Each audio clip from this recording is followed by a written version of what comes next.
হরিনীলামৃত 177 পৃষ্ঠা। সতীর সাধনায় মৃতপ্রায় পতির জীবন রক্ষা।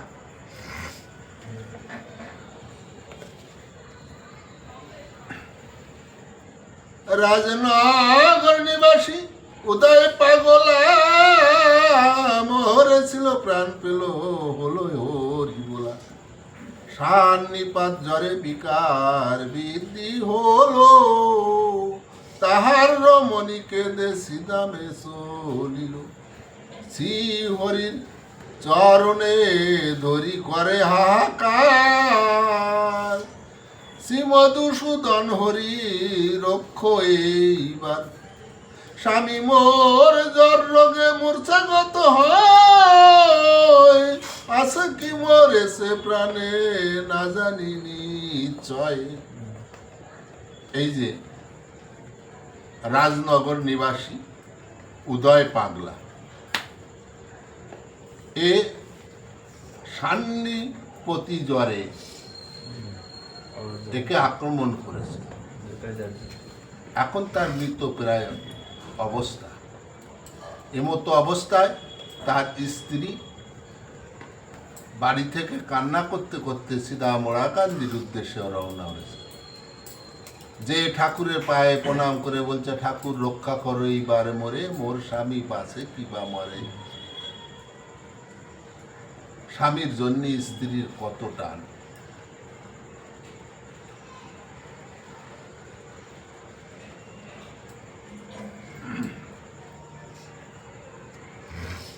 প্রভু বলে, তোর স্বামী প্রাণে মরিবে না, যাহা বলি তাহা করো, বুঝিবে যন্ত্রণ।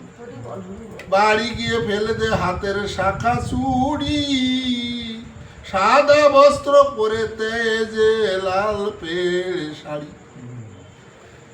শীতের সিঁদুর ত্যাগ করিয়া ফেলিবে, নতুন সিঁদুর এক থান কিনে নেবে। বিধবা বলিয়া লোকে কত খোটা দিবে,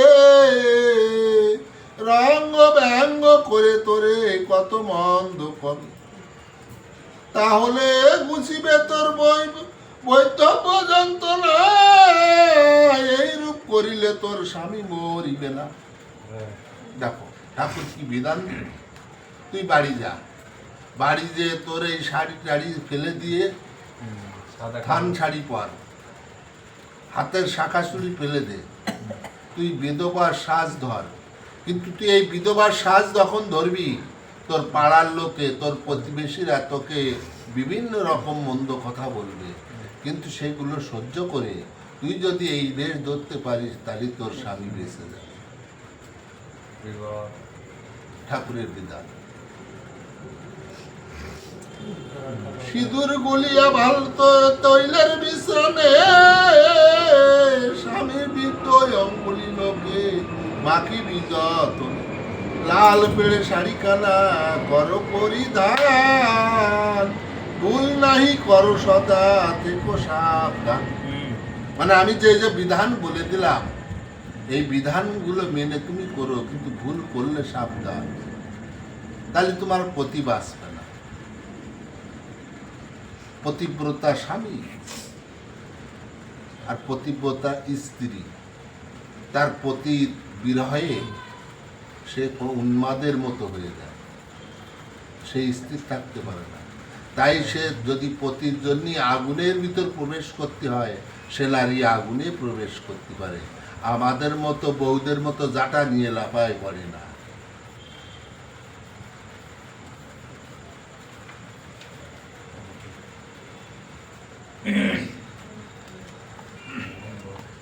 স্বামীর পদ লোকের সিঁদুর সব তুলে, সযতনে ফুটালবে নিজের কপাল।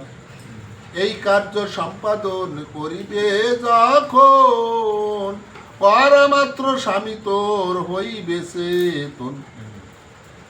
এই যে সান্নিপতি জ্বরে এই যে অজ্ঞান হয়ে গেছে, আর জ্ঞান টান ফেরে নাই। তাহলে এই যেগুলো তোরে বললাম, এই বিধবা হয়ে নতুন সিঁদুর কিনে তোর স্বামীর বৃদ্ধ আঙ্গুলে সিঁদুর মাখাইয়ে তেল দিয়ে ভালো গুলে সিঁদুর মাখাইয়ে সেই মাথা কপাল দিয়ে ওখান থেকে বুড়ো আঙ্গুলির পায়ের বুড়ো আঙ্গুলির নখের থেকে সিঁদুর নিবি, তাহলে তোর স্বামী চেতন পাবে, অজ্ঞানত্ব দূর হয়ে যাবে। ঠাকুরের পরীক্ষা করে, এগুলো ঠাকুরের পরীক্ষা, এগুলো এমনি রোগ না, এগুলো দৈবের রোগ। কিরকম?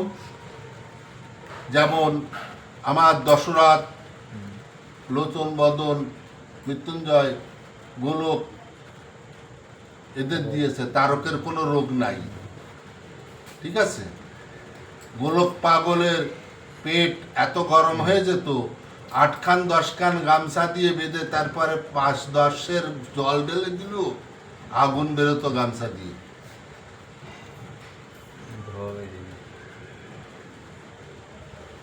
তাই এই কলিতে হচ্ছে রোগা ভক্তি, রোগ দিয়ে সবাইকে টেনে নিয়ে আইছে।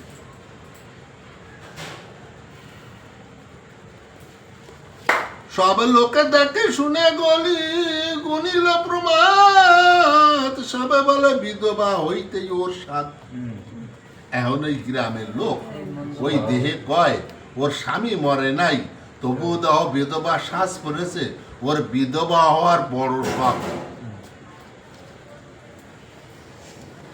যাহা যাহা মনে আসে সে তা বলিল, দ্বন্দ্ব সালে মন্দ বলে সবে বাড়ি গেল। কেহ বলে উদরেতে, কেউ বলে উদরে তো কেউ পড়াবো না, কিসের বা শ্রাদ্ধ শান্তি কাছে যাব না। ও স্বামী মরার আগে ও বেদবা সাজি, আমরা গ্রাম্য লোক কেউ ওরে পড়াবো না, ওর স্বামীর ওই মৃত দেহর কাছে যাব না, শ্মশানে যাব না, যা পারে তাই করুক। সিঁদুর গলিয়া দিল বাম পদ নখে, লালাটে লইল পুটা পরম কৌতুক। বিধবার পুণ্য সাজ যখন হইল, যখন হরি বলে উদয় হইল সচেতন। তাহলে এই যখন এই সিঁদুর গুলে বায়ের বুড়ো আঙ্গুলি লাগিয়ে সেই কপালে ফোঁটা নিয়েছে, তখন তার স্বামী সেই রোগ থেকে মুক্তি পেয়ে চেতনা হয়েছে। তার আগে দেখো কত লোক কত কিছু বলছে, ও কোনো তাই কর্ণপাত করছে না।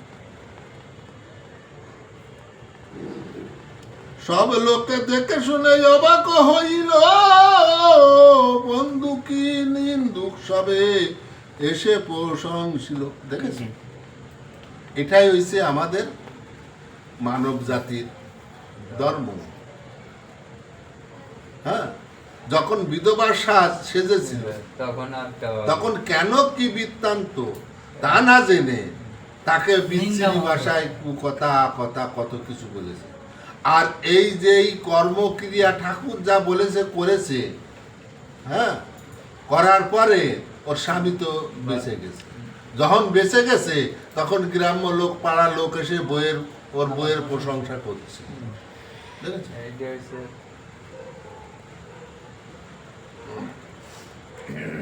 কেহ বলে মহাসতী উদয়ের রানী, পূর্বে ছিল বেহুলা কি সাবিত্রী সুন্দরী। এত সময় নষ্ট মেয়ে ছেলে বলেছে, এখন বলছে ও পূর্বজন্মের সাবিত্রী ছিল, বেহুলা ছিল, সতী ছিল। কত দূরে প্রাণদান পেয়ে উদয় সকল শুনিল, মত হয়ে হরি বলে পাগল হইল। উদয় পাগলা পাগলা বলা সর্বজন, উদয় বাসান প্রাণ সিমধূসূদন। উদয় সাদের নারী সতী পতিব্রতা, স্বামী সঙ্গে মোর রঙ্গে হইয়া একতা। দেখো স্ত্রী, আমি যত দেখেছি সতীর পুণ্যে পতি বেঁচেছে, কিন্তু আমি এখনো দেখিনি পতি পুণ্য করে সতী বাঁচাইছে।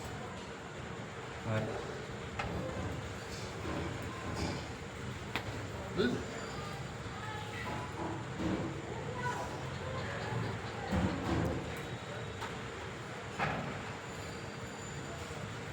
শিশি দামড়া কান্দি করিল গমন, হরিশ নয়নে করে হরিধর, স্তুতি করে জোর করে করি আপনতি, প্রভু বলে ধন্য নারী তুই মহাসতী।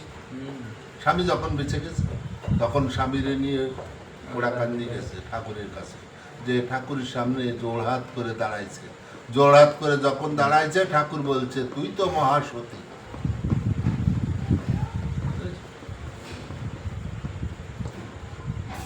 সতী নারী গুণে প্রাণোদয় পাইল, হরিচাঁদ পিতে সবে হরি